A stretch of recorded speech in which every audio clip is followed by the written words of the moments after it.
discussion? Or I'm a bit. okay? You get in the front.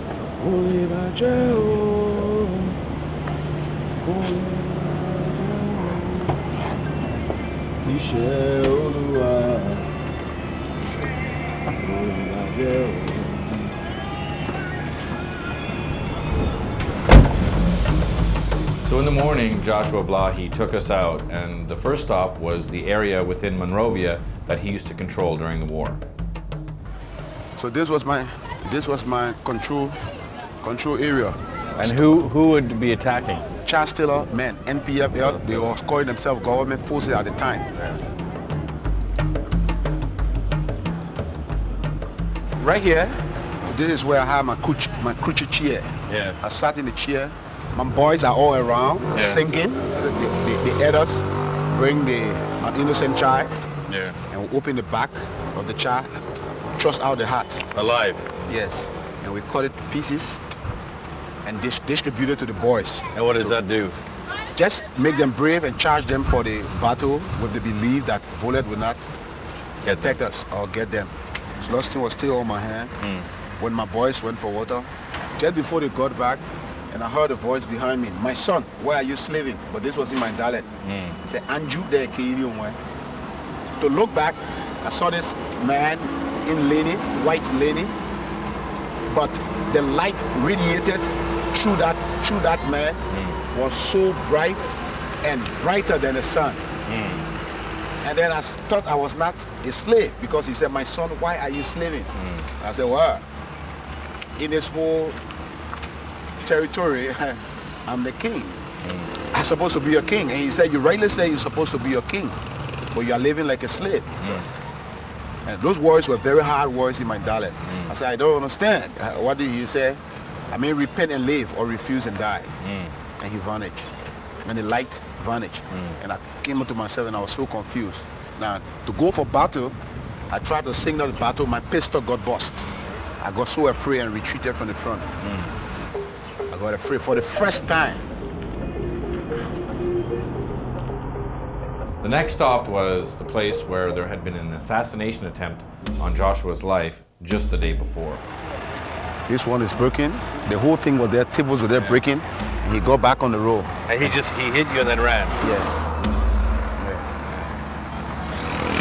Pick up the other guy and left. I heard a call. I heard a person.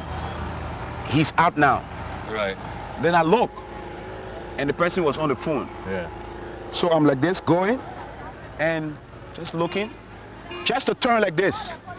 I saw the car crossing. Yeah. The tire mark is there. Right. It left from there, cross here. So I went to leap over. You jumped over the car. Yeah, jump over the car. Yeah. Since I was not close to the car, to go over it, my shoulder was hit and the car pushed me back. And who do you think it was? So maybe one of the people who are hurt is trying to revenge. Hurt a lot of people in the war. In a war. I hurt a lot of people. And I don't think I've had the opportunity to appeal to every one of them. Next, Joshua wanted to show us his mission in the country, where he was rehabilitating ex-child soldiers. There are some guys who are very brilliant. As you go in there, you will see them. Very brilliant, very intelligent young kids. But unfortunately, the war have affected them. I tell them violence is not the best way. It's an ancient strategy. And once violence as a seed be sown into a child, it's very hard for the child to come out of it. And are there a lot of people who fought during the war that can't get rid of the violence? It's very hard. It takes time to get rid of the violence. Yeah. How did you get rid of the violence? To be frank, it's not 100% gone. Yeah. I still have nightmares. I still have flashbacks. I wish I never took part in the war. Yeah. That's my mission. Okay.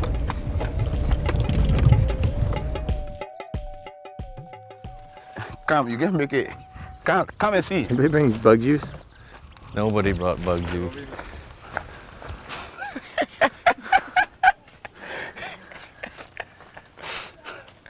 I would have taken you, but my back. No, it's okay. Well, I don't mind getting wet.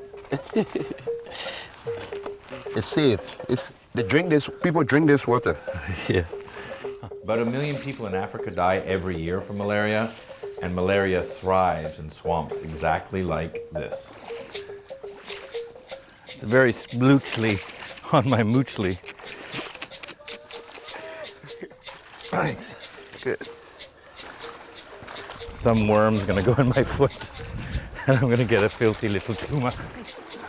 Hello. And my day is just shitting out blood.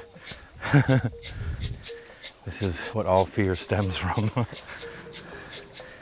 So these were some of the boys that you fought with before, or no? Yeah, some of them fought under me. That is the fighters who used to fight naked. Yeah. So is that why your nickname was General Butt Naked? Yes, because I was naked, because I fought naked. A lot of people would drink or do drugs before fighting? Yeah, most of my boys, Yeah. then we drain the blood from the innocent child and drink it before going to battle. So you kill the child Yes, and then drink the blood? yeah, okay. And why would you fight naked? It was believed once I'm naked, no bullet can affect me. Once I'm naked, I could disappear.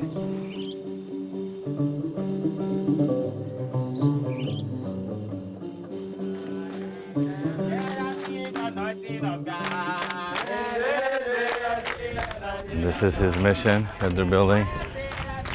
They're singing now.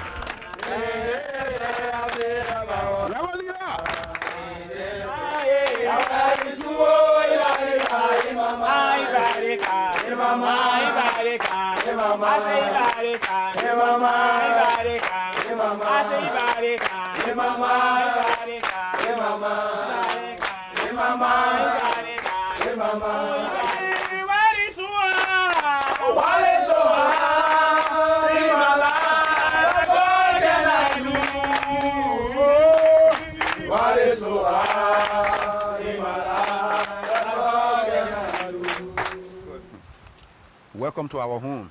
Thank you. Mustafa was one of the generals who fought for Charles Taylor. So you fought for Charles Taylor and I fought for Johnson's. Johnson. So you were enemies before? Yeah, we're enemies. Yeah. I was 16 at that time when they initiated me as Charles Soldier. I left with them until I became target commander. Mm-hmm. After the war, we become parentless, friendless. Nobody wants to see you at all because you are fighting war. Yeah. We end up in the street. I was in a graveyard. I used to smoke drugs, taking drugs, sleeping on the street. And then I knew when he was butt naked, I was fighting against him. When I saw him, he was already pastor. He took us to the church. From the church, continually, he did managing with us until today you see us. Our children and the damage our left. The people that included in the war were fighting, war finished, they didn't even get time for us. By the grace of God and him, they are living. I tried to run away from it before, and I saw that running away could not help me. My daughter was walking one day, Makela, when she was a baby, baby, and somebody told her, "You butt naked daughter." And she started crying. She never knew who butt naked was. See, somebody said I butt naked daughter. Because of that, I tried to run away with her for us to live far. But then, one day she will have to go home. So since there is still time, go back and see how you can repair some of those things. Time will come and somebody will tell her what butt naked did. And then she will have the opportunity to tell them what Joshua Blahyi did. So there will be monument built for him, memorial that she can be proud of. So that is how I take the challenge. You can make the change. You can make the difference.